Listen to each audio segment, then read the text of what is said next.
Swayam Prabha. Digital India. Educated India.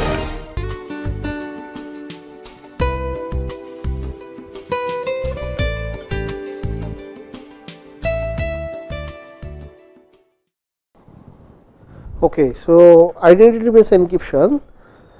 So this was introduced by Samir in 1984.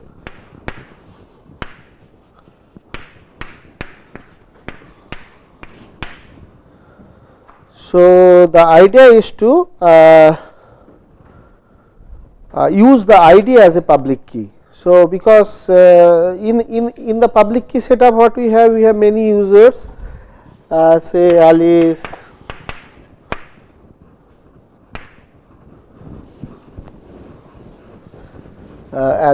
Bob, sorry.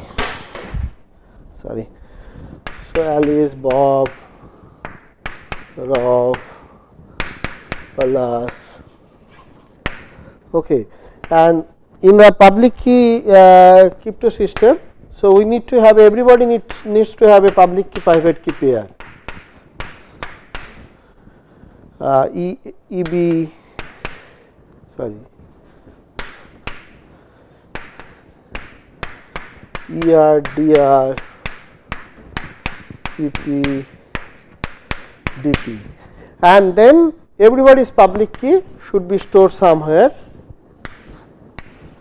which is a public key directory, PKD, which is storing the public key of Alice, Bob, Rob. So so it's a long message, long string. So EB, ER, EP, so on. So usually in public key setup, so this public key directory has to maintain, and problem there are many issues like who will, so anybody can, so this should be publicly available. So there is question of trusted party, so whom we can trust to maintain this public key directory, and then again asking the public key. So these are the issue, or certificate, or we can have a public key certificate. So if somebody wants to send, suppose Bimal wants to send a message to Palas, so Bimal has to get the public key for the Palas. So or Palas has to show Bimal that this is my certificate, public key certificate. So this is a very to get rid of this this headache. So Samir introduced this identity based encryption. So we use the identity as a public key, and so basically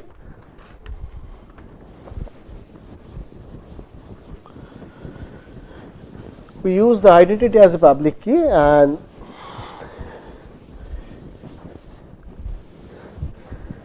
to get the corresponding secret key, so we need to so key generation center, there is a key generation center. So this is a users, so UI, so users is having a identity. So identity also need to convert into 0-1 string. So what user will send? User will send this ID to this key generation center, and the key generation center will give the, so key generation center choose some, this is the setup phase, choose some public parameter. We'll discuss what are this by an example. This is parameter and is having a master key, which will be used to get the secret key corresponding to the users. I mean, which will be used to get the secret key corresponding to that ID. Okay. So so it's sending the ID, which is basically 0-1 string of any length, and it should give us it's giving us the secret key of UI. and then this pair SKI and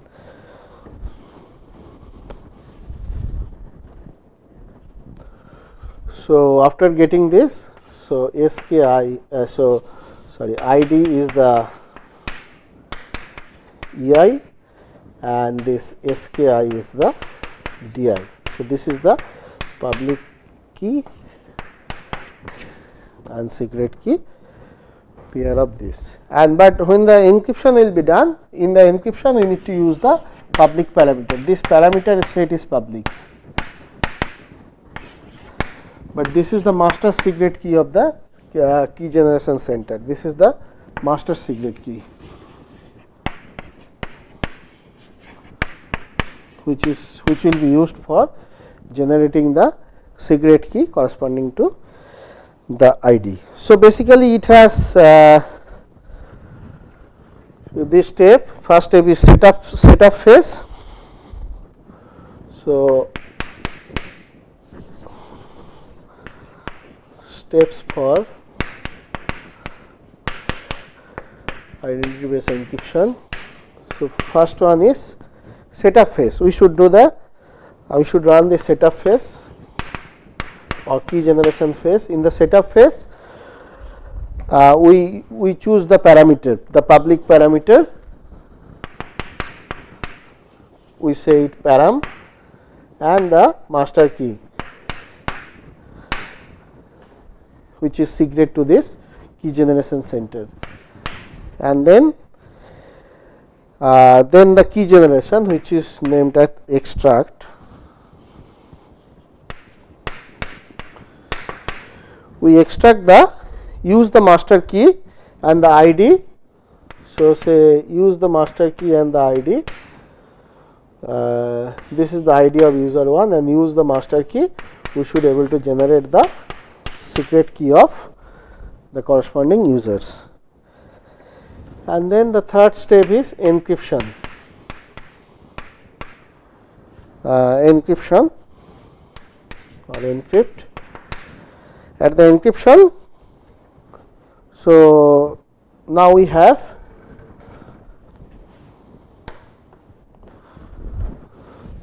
so this is basically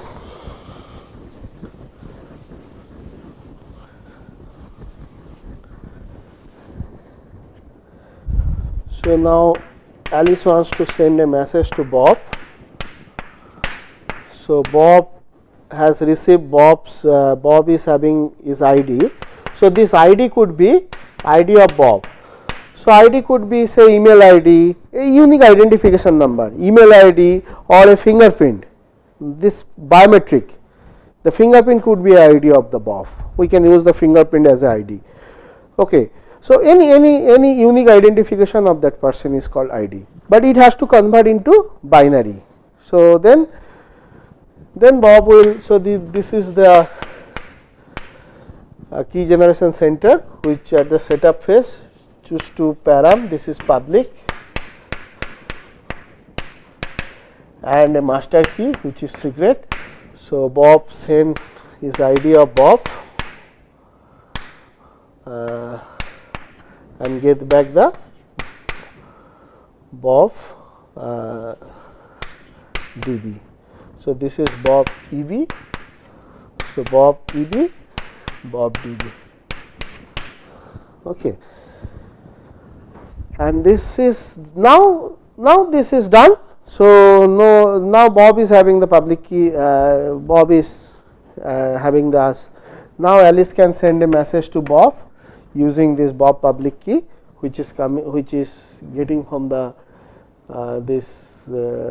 and that can be Alice can get this from the KGC key generation center also, and then Alice can encrypt and send a message to Bob. And the fourth step is the decryption.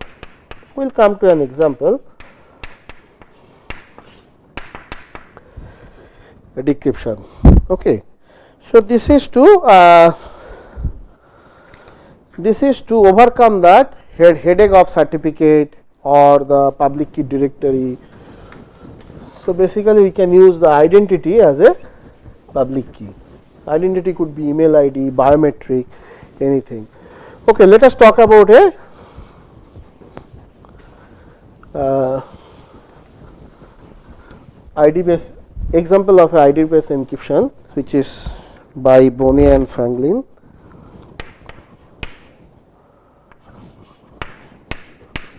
And this work was published in Crypto 2001.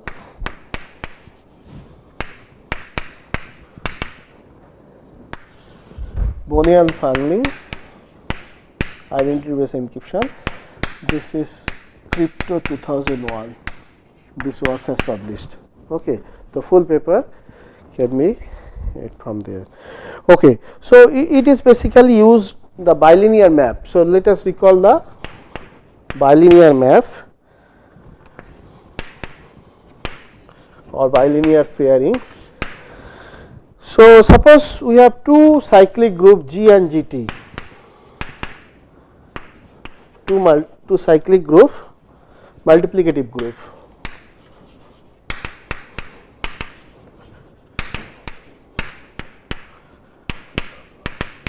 Cyclic group of order P.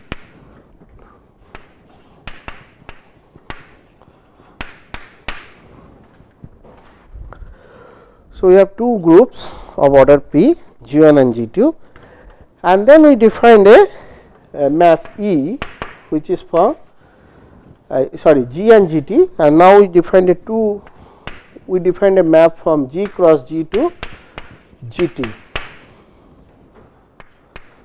Okay, so it is taking two element from, so E of UV belongs to GT, where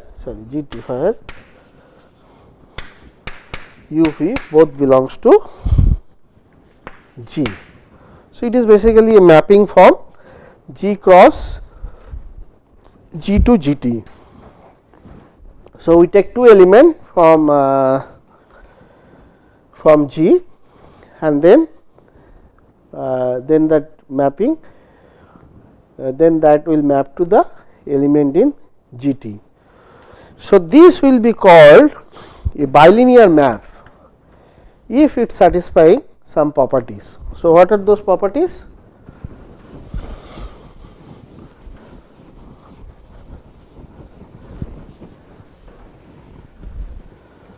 So okay, the first property is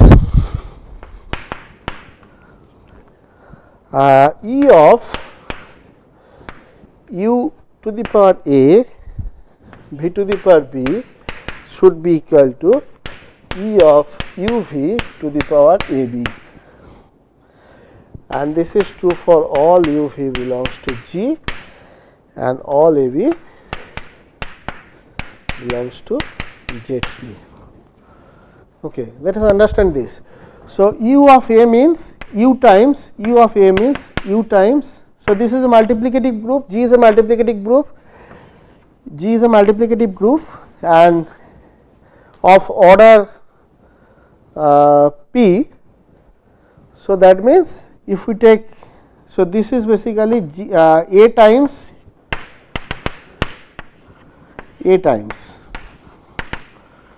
So this is also will be belongs to G. Similarly, V is belongs to G. So that means if we operate V, B times, V into V, B times. So this is basically V to the power B. This will be also belongs to G.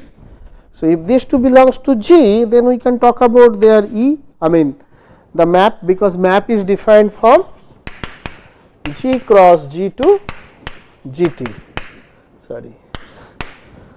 So we can talk about their this mapping. Now this should be equal to E of UV to the power AB. So this AB means this dot is basically modulo operation modulo P over the ZP. That is our underlying field. So this is the first property. So it must satisfy this bilinearity property, and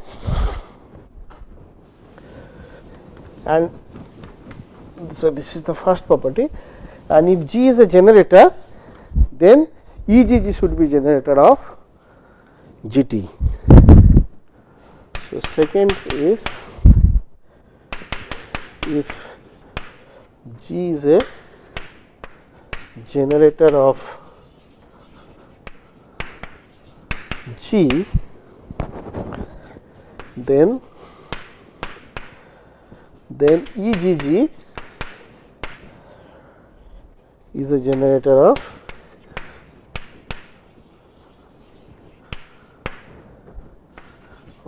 GT. Sorry, GT. So that means EGG should not be equal to 1 in GT. I mean the identity element in GT. If it is identity element, it cannot generate the group. So this should not be equal to identity element of GT. So this is the so if G is a generator of this, then EGG is the generator. So this we have seen. Now the third property is, we should have some algorithm to compute this EUV for all UV is efficiently computable. Efficiently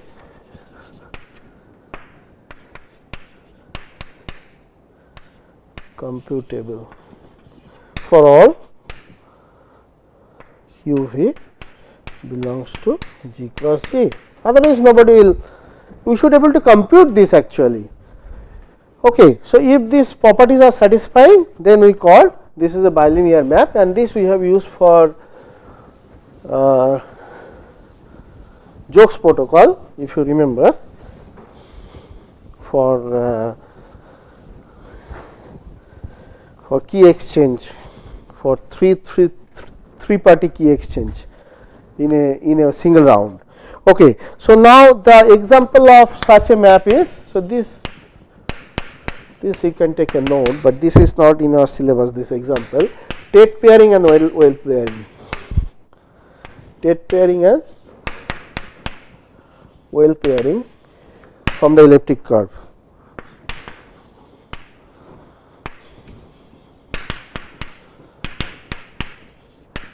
These two are example of bilinear map. So, but it involves some algebra, divisibility theorem to develop this state pairing, well pairing. But for this course, we are not going to the details of this construction, but we will use this for our construction of IBE. Okay, so we will use this bilinear map in IBE, Bonnet-Fengling. So this is the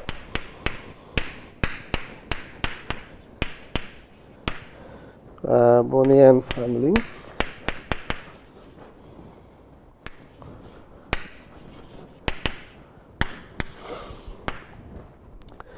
Okay, so setup phase. So at the setup phase, we choose a P and G, GT, and G is a generator and a bilinear map. So this P is prime and G and GT are two multiplicative groups, cyclic group of order P, and G is a generator of G and E is the bilinear map. So this is the we choose, and then we define the parameter, public parameter, as this P, G, Q. We define Q and two hash function H1 and H2. So what are H1, H2? Where Q is basically G to the power alpha. Alpha should be the master key, and H1 is the hash function which takes the any. So this is basically, this will convert the ID to a element in G. So, this to G. So, it will, because ID could be anything, a biometric fingerprint. Okay. Then fingerprint has many characteristics in this. So, it actually I think 40 or some possibilities are there. So, then we can convert into matrix, then we can convert in, this is basically an image, we can convert into matrix, and then that matrix we can convert into a vector like this. So, anyway, so this is basically any arbitrary length 0 1 vector, and then it will convert to a group element G. So, this is the hash function we use, and another hash function H2 is basically it takes an element in GT and it will convert into L bit length. So, this is the public parameter, and the master key is basically this alpha. This alpha is the master key. Okay. Now, this is the setup phase. So, now let us talk about how to get the secret key for the users. Okay. So, public key, this is the key generation center, and we have users over here, UI. Okay. So, it is having the param and the master key. Now, it sends the ID. So, ID is basically this must be a 0 1 string. It is a biometric, we convert into a 0 1 string. It is a email ID. So, we convert into ASCII value, then we convert into binary string. So, everything can be converted into binary string by a proper correspondence. Okay. Now, what will be the secret key? So, secret key of this users is basically H1 IDI to the power alpha.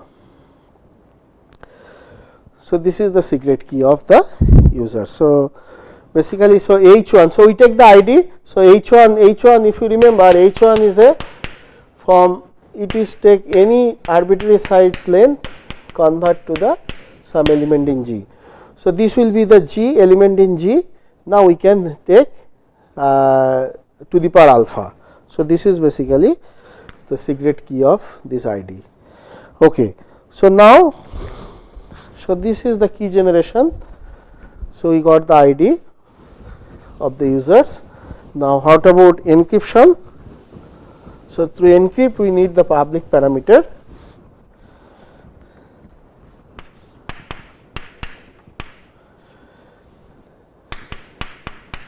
Encryption.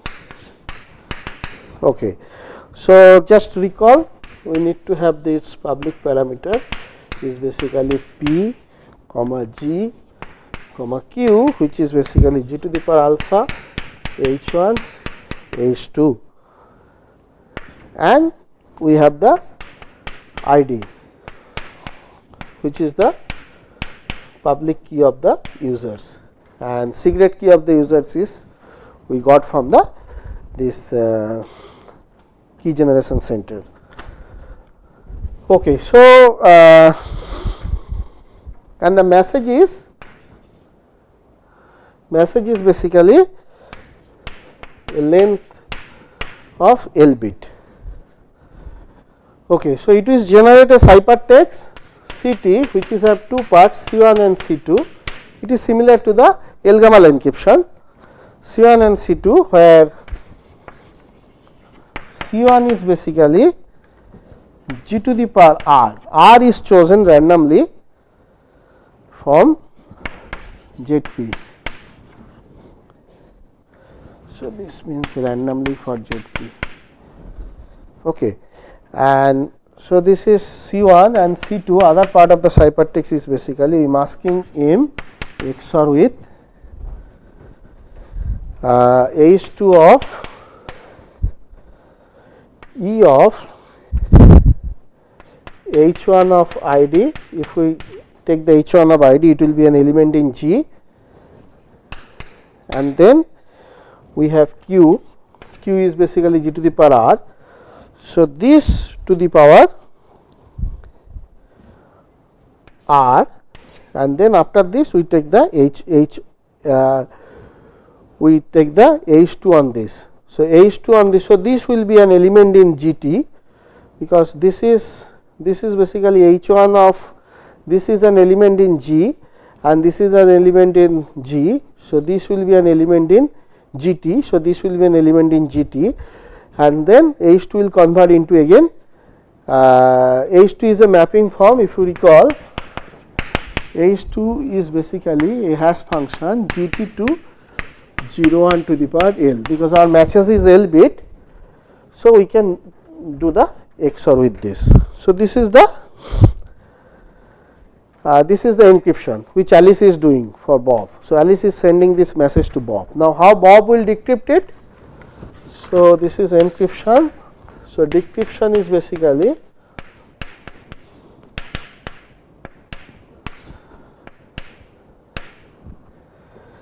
so how Bob will decrypt it? So, Bob will just do this thing. M is basically so Bob is receiving C1 C2. So, Bob will just do M is basically C2 XOR with H2 of E of SKID comma C1. E of S. So, this is the Bob secret key. So, Bob secret key and C1 it is getting from the ciphertext. So, it will compute this E of SKID and C1 and apply H2. So, H2 will be again a L bit, and this should give us M. So, what is the correctness? So, if we just check this quantity, so this should be M. So, if we just check this quantity, this is basically C2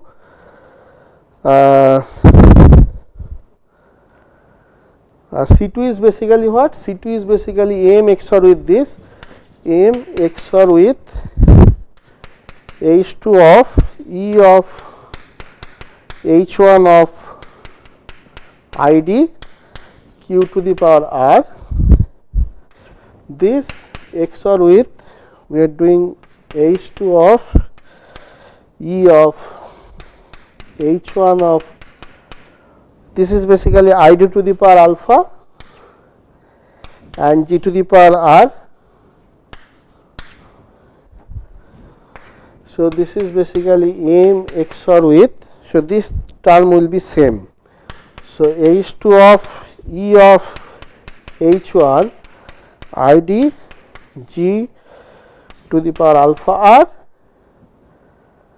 and H2 of same thing E H1 ID comma G to the power alpha R. So, these two will give us M. So, this is the correctness of this. So, we get the message. So, this is the identity based encryption, where we will use the ID as a public key to avoid this certificate or to maintain this public key directory. So, ID could be anything, fingerprint or any email ID or any unique identification of the users. Thank you.